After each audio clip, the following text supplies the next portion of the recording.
break of day 9 of the Undercover Policing Inquiry. We've started to hear finally from James Thomson, the undercover police officer who used the cover name James Straven, also stole the identity of Kevin Crossland.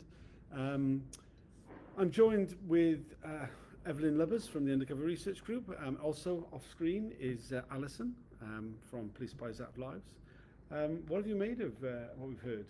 Alison? Yeah, I'm enjoying it probably a little bit too much, if I'm honest. He's wearing a great big huge poppy, signifying his allegiance to the crown, I think, and he looks old, quite fit, but like very silvery hair. Yeah, apparently there was no unconscious bias training in the 1990s about racism, which is bollocks. And it was a different time. And he has been made to accept that in one report in which he's referred to someone's partner as a concubine, part-time concubine, he's had to admit, yeah, that's probably quite sexist. So, but it was a different time, and he can't recall a lot.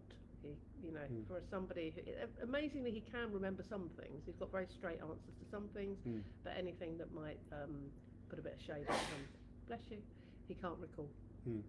Yeah, it's, so many of the similar defences that we heard from officers from the 60s. There's a different time when I can't recall, it was so long ago. Yeah.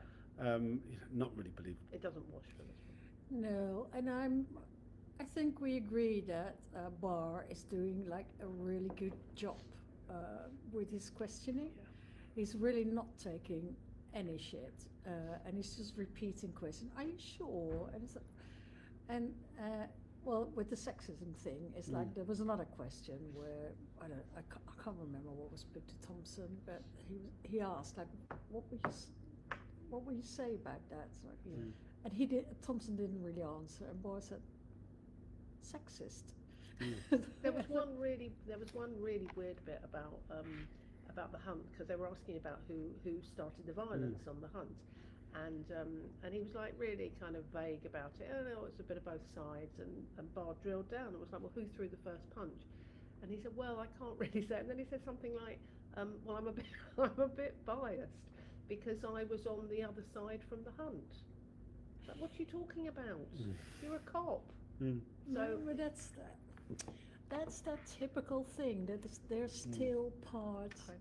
I don't know, or if they still feel part an activist, or somewhere in their twisted minds. Yeah. Sometimes that comes up. I don't think it's that. I don't think it is that. I think they don't want to lie under oath.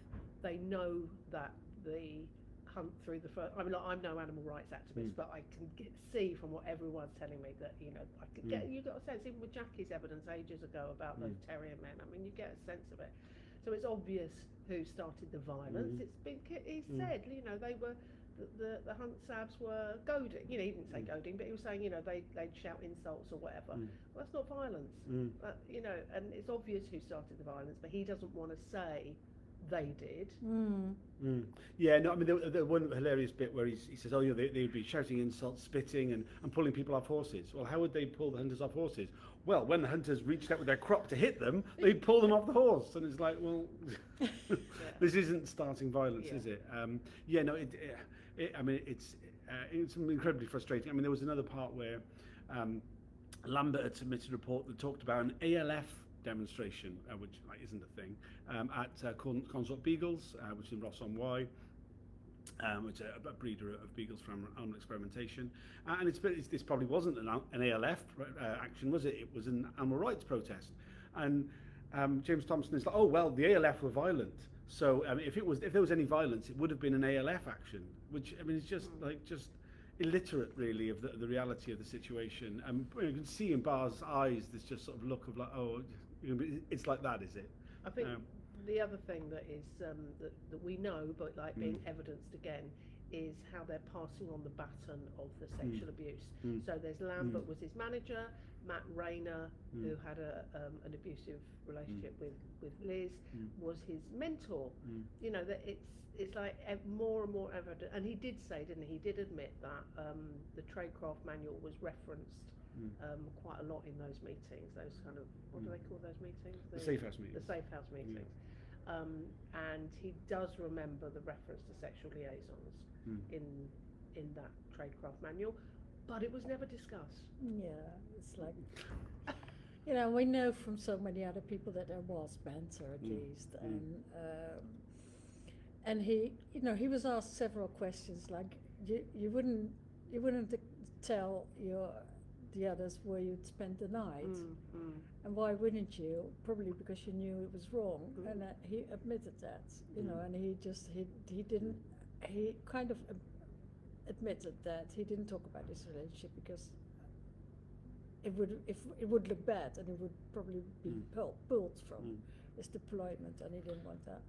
We should go back in. It's about to restart. The only other thing I would say is I just hope, I think they will, but I hope the inquiry doesn't let him get away with a defence that, which I think is where he's going, red-blooded man. My feelings were genuine. Yes, they were wrong, but it wasn't abusive. The Lambert thing, you know, I was good to these women. Yeah, I hope not as well. All right, we're going back in now, and we'll do another video at lunchtime. Thanks for joining.